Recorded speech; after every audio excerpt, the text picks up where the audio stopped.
If all you want for Christmas this year is an avalanche, then let me introduce you to Santa Claus.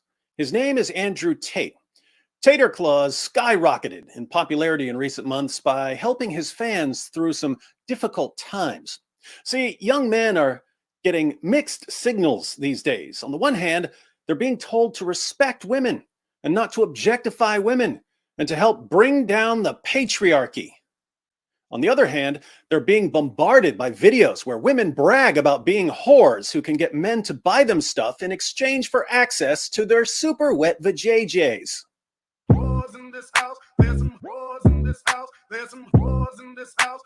Pretty confusing.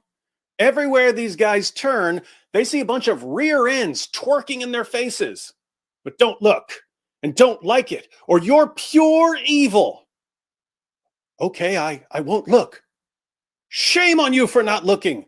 Women shaking their derrieres in your face while bragging about being whores is empowering to women. It's liberating. So you're evil if you ignore them and don't support their bootylicious badonkadonks. Okay, I'll look at them. How dare you? How dare you stare at those big round buns bouncing up and down? Shame on you for objectifying that woman who's shaking that thing right in your face.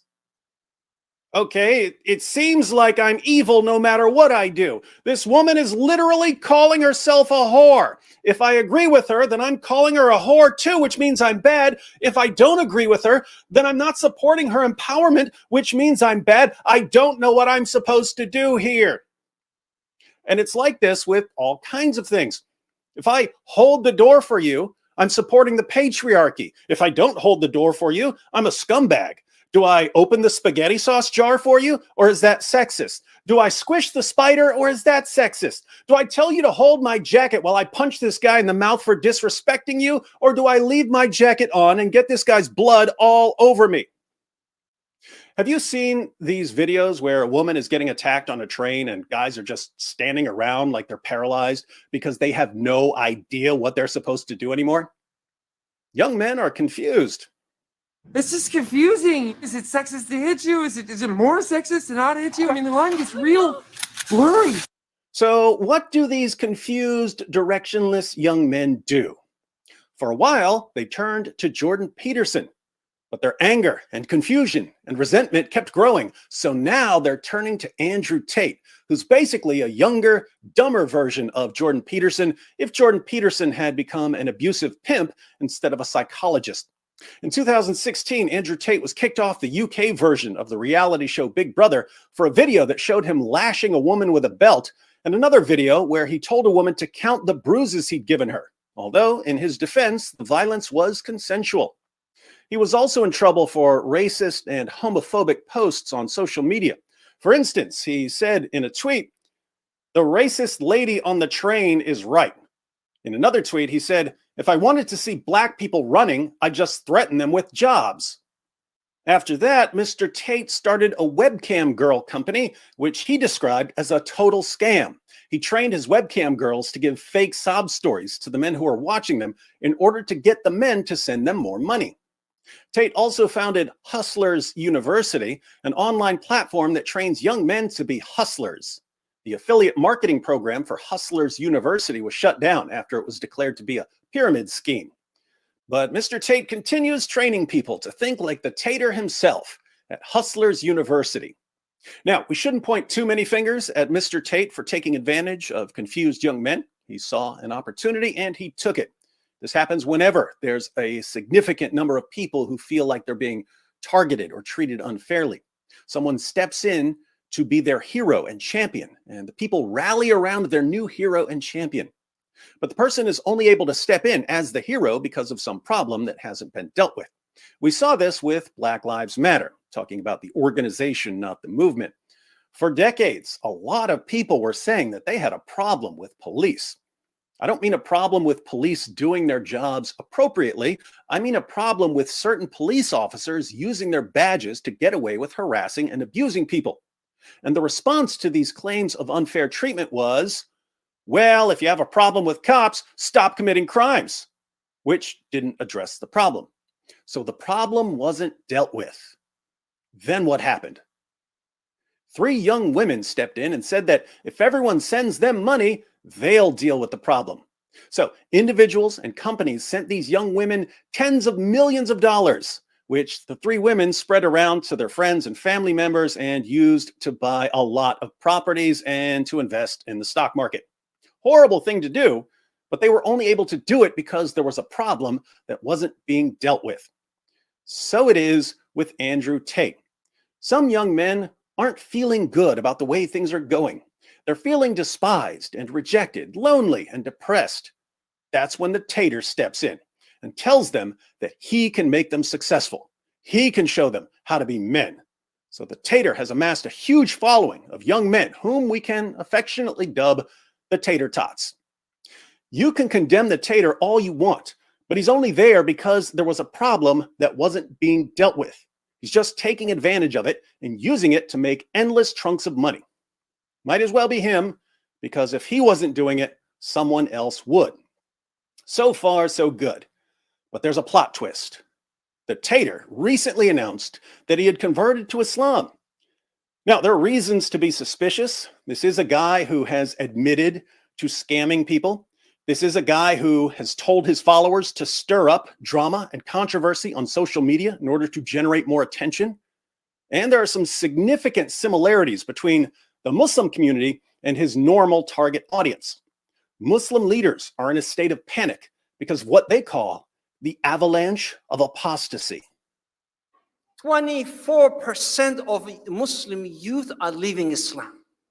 Previously, according to me, when a person from Saudi Arabia or from the Gulf country went to America or went to Western country, the chances that they would deviate from the deen would be maybe 1 or 2%. That's it.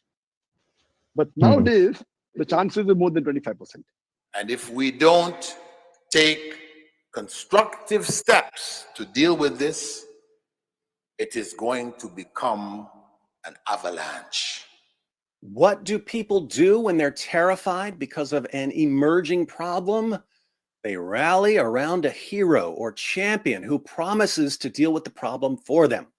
This is why so many dawagandists suddenly became so popular. The Muslim world is in a state of panic over the avalanche of apostasy, and Muslims think that dawah can save their children. Pretty much anyone on the planet who wants to take advantage of the Muslim community right now can get away with it. If you're a Muslim, you just tell them that you're going to rescue their kids from apostasy using the power of dawah. If you're a non-Muslim, you can just announce that you've converted to Islam, and you can make up absolutely any reason whatsoever, no matter how ridiculous. Whatever you say, as long as it supposedly convinced you that Islam is true, they'll believe it. And they'll make you the new poster boy or poster girl for their religion. You'll be showered with praise and fame and money. So when someone like Andrew Tate gets banned from a bunch of social media platforms and then suddenly announces his conversion to Islam, we can't help but wonder if this is part of some scheme. But we'll take the Tater at his word and assume that he's sincere. After all, if his conversion were just a scheme, it would be a pretty dangerous one because Muhammad ordered his followers to execute apostates. We'll give the Tater the benefit of the doubt and assume that he's telling the truth. So, why did a webcam pimp and professor at Hustlers University convert to Islam? Well, he tells us in his interview with part-time stripper Muhammad Hijab. On a side note, since Hijab likes stripping so much, maybe the Tater can get him a webcam job.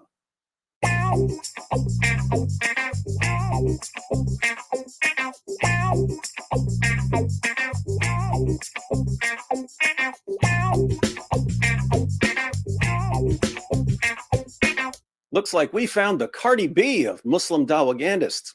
But let's hear from the Tater. Well, I think a lot of people who've been following me for a while understand that I've been very respectful of Islam for a long time. Yeah, sure. I was born in a Christian country. I was raised as a Christian, and I've always been very respectful of Islam. And it's become more and more obvious to me and more pertinent that Islam is the last religion on the planet. Islam is the last religion on the planet. There are nearly 8 billion people in the world, but only one religion remains, according to world-renowned sociologist Andrew Tate. Remember when I said that you can give any reason, no matter how ridiculous, for converting, and the Muslim community will believe you? Announcing that you converted because Islam is the only religion left is Exhibit A.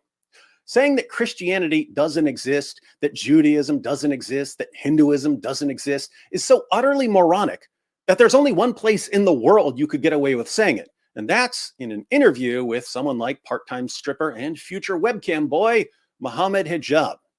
But let's pretend that Tate's claim isn't the most idiotic thing anyone has ever said, and we'll try to figure out what he means. What does Christian mean? Like, who's not a Christian? You go to Christian nations and everyone says they're a Christian. Look how they live their lives. Go into the average church. Is anyone actually fearful of God? Anybody? No, the girls are out on Saturday night drinking and they turn up to church because their parents made them. Now, this is interesting. This sounds like a common Islamic caricature of Christian churches. And notice Hijab sitting there agreeing with everything the Tater says. Churches are filled with sluts, and all they do is sit around getting drunk and high and banging a bunch of guys, and then they go to church. My church isn't like that at all. My last church wasn't like that at all. My church before that wasn't like that at all. Maybe there are churches like that, but I've never been to one. And yet, according to the webcam king and his new part-time stripper bestie, it's okay to completely generalize churches in this way. You Muslims who are watching, let me ask you this. If you were watching an interview between a Christian preacher and a former Muslim who had just converted to Christianity, and the former Muslim said, "I left Islam because Christianity is the only religion left in the world. Islam is dead because the mosques are filled with terrorists. All they do in mosques is sit around learning to build bombs and plotting the next attack. It's all they do there." If you saw that, would you think that the former Muslim had any integrity whatsoever? Would you think that his generalization was okay? Wouldn't you be thinking to yourself, what's this lunatic talking about? We're not building bombs in my mosque. Now, are there lots of Christians who don't take Christianity very seriously and so they don't try to follow Jesus? Yes. And there are Christians who take Christianity very seriously and dedicate their lives to following Jesus. Are there lots of Muslims who don't take Islam very seriously and so they don't try to follow Muhammad? Yes. And there are Muslims who take Islam very seriously and dedicate their lives to following Muhammad. Every religion has a spectrum of followers. So, talking to the Muslims who are watching, why is it that when you look at any other religion, you point to the people who aren't following it and you say, see, that's the religion.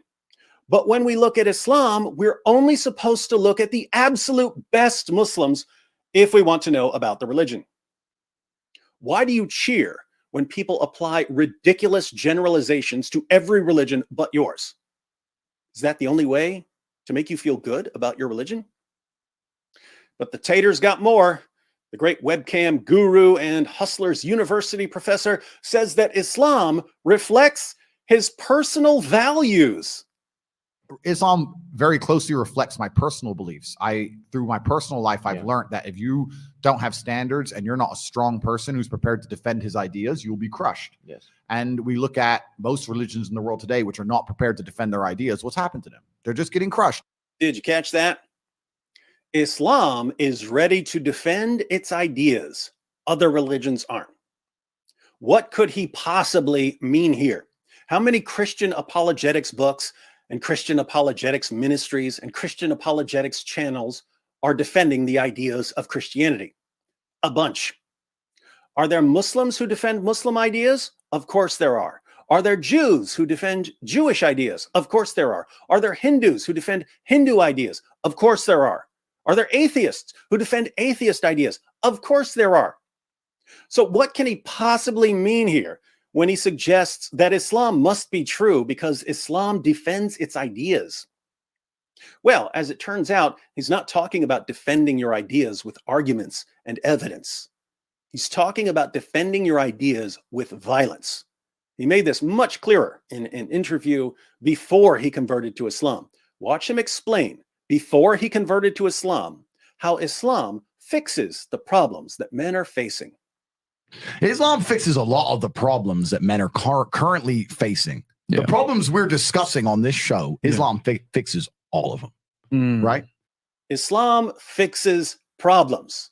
That's why so many men are packing their bags and moving to Muslim countries, because Islam fixes problems. Wait a minute. That's not what's happening at all. Millions of Muslim men are fleeing Muslim countries and moving to the West because they can't stand living in Muslim countries, despite the fact that Islam supposedly solved all their problems. Oh well, maybe they're coming here to fix all the problems. If I had to bet on one religion as if I were betting on the stock market for the future, you have to bet on Islam. Because Muslims are intolerant. And I'm not saying that disrespectfully, because if you're tolerant of everything, then you stand for nothing. What did he mean earlier when he said that Islam is the only religion left in the world? He just told you. Islam is intolerant. Other religions are tolerant. So Islam is the only one that's going to survive. If he's going to pick a religion, he's going with Islam. Tell us about Christians, Tater. Christians are so tolerant now. You don't believe it. They have gay pastors that I'm not even anti-gay, but if the book says don't have, like, what do you believe in now? If you're tolerant of everything, you stand for nothing. This guy really, really needs to do some research. There are gay pastors and Christians don't kill them, so Christianity is doomed. That's interesting. Want to see how fast you can expose someone as a hypocrite? Meet America's first openly gay imam. Here's another gay imam helping LGBTQ Muslims in South Africa. Oh, look, it's a gay imam in France. And here's a gay imam in Canada and another gay imam in Australia. You Muslims who are watching, please explain this to me. If someone says to you, there are gay pastors, so Christianity is dead, and there are gay imams, so Islam is the religion of the future, how do you not spot the inconsistency? I really want to know how complete, utter, total hypocrisy became the foundation of your religion. But Tate isn't done. Believe it or not, he's about to say something that is absolutely correct. I can walk through London with a t-shirt saying Jesus is gay and nothing will happen to me. If I did the same thing with the Islamic prophet, I'd be dead before I got to the end of the street. Boom. Why won't Christians kill you for mocking Jesus? Because Jesus specifically commanded his followers not to kill for him. If there was ever a time when it would have been appropriate to defend Jesus with violence, it was when a mob showed up to take him and crucify him. And his followers were ready to fight. What did Jesus say when Peter pulled out a sword and took a swing to protect him? He said, "Put your sword back into its place, for all who take the sword will perish by the sword." And then he goes on to say that if he really wanted to defend himself from these guys, he'd call out the angels. Jesus didn't need his followers to defend him with violence. But Muhammad ordered his followers to execute people for making fun of him. So Islam must be true, according to Andrew Tate. Here, watch. That's how much they believe and respect. And I respect people who stick up for what they believe in. Yeah. It's not even about me believing in it. I respect them because they believe and they will defend. Muslims are the only people who will defend their religion. They will defend their beliefs. They refuse to be mocked. They refuse to be insulted. And I respect that about them. Did you catch that? Remember earlier when he said that Muslims defend their ideas? We were wondering what he could possibly mean, since lots of other religions and ideologies defend their ideas. In context, we see what he meant. Islam defends its ideas with violence. And in Andrew Tate's mind, this means that it's going to outlast all other religions. And so if he's going to join a religion, he's going to join Islam because it's the only one that's going to survive feminism and LGBTQ issues and so on. Notice there's nothing in Andrew Tate's conversion that has anything to do with Muhammad being a true prophet because X, Y, and Z. Tate converted because he's worried about how quickly the world is changing, and he thinks that Islam is the only thing that can protect him from all the change. So, what's actually going on here? Again, what happens when people feel threatened, feel like they're in danger, feel like they're being targeted? They start looking for someone or something that's going to protect them. That's why the Tater Tots turned to Andrew Tate. But Andrew Tate just did the exact same thing with Islam. He became a Muslim because he thinks that Islam is going to protect him from all the things that are scaring him about the world. So the Tater is worried that women are out of control and that the world is degenerating. What's going to protect him? Islam. Did he convert to Islam because it's true? No. Islam, to him, is a means of social control. He's running to Islam for protection from a scary world, just like a young man who runs to Hustlers University for protection from a scary world. This is the most pathetic conversion story I've ever heard. Islam, can you protect me from women who don't do what I say and from all the gay people? Pathetic. So, how is this guy being paraded around the internet as the latest proof that Islam is true? He's being paraded around the internet because Muslims are so desperate to find some sort of confirmation for their religion in the midst of the avalanche of apostasy that they'll cling to anything. They'll cling to a guy who made his fortune by having women shake it in front of webcams for guys who were jerking off in front of their laptops. They'll cling to Andrew Tate, not realizing that all he's going to do is speed up the avalanche. What a religion. This really makes me want to sign up for Hustlers University so I too can learn to be an insecure little control freak who runs to Islam to protect me from girls talking back to me. Well, that's my take on the Tater, but we're not done.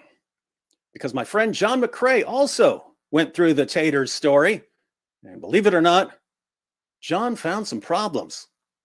Be sure to check it out.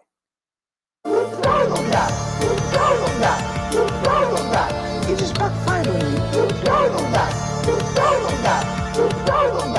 It just backfired on me. This is a part of religion. Islam has a new champion, and his name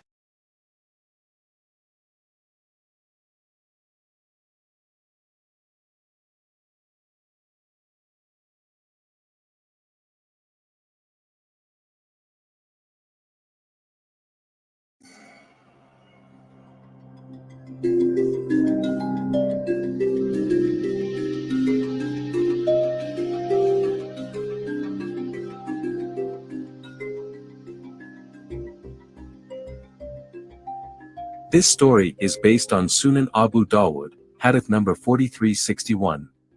A blind man had an wallet who used to insult Prophet Muhammad. He forbade her to do so, but she did not stop. He rebuked her, but she did not give up her habit. So he stabbed her belly to kill her. Her fetus fell down between her legs. Then she died.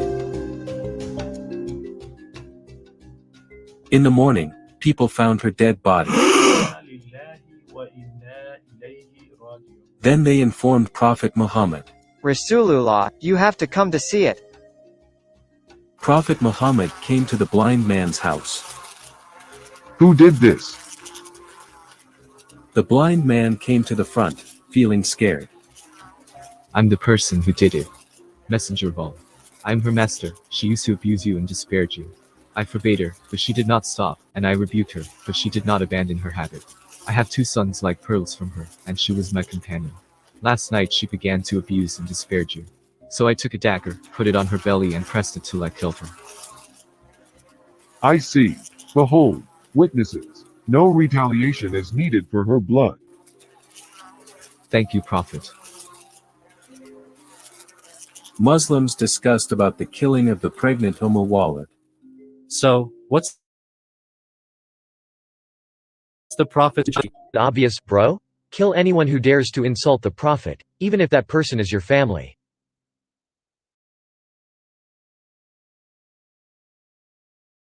This hadith shows extreme injustice by Prophet Muhammad. He forgave a man who killed a pregnant woman with his own child, just because he said that this woman insulted the Prophet. That was an unacceptable act. What if that person is lying to avoid punishment? Based on this hadith, Muslim husbands could arbitrarily accuse their wives of insulting the Messenger of Allah, and therefore, the husbands could just easily plant a knife into their wives' stomachs, without facing any punishment. Since this hadith is part of Sharia law, you can imagine how many innocent Muslimas were killed by their husbands in the period of 1,400 years.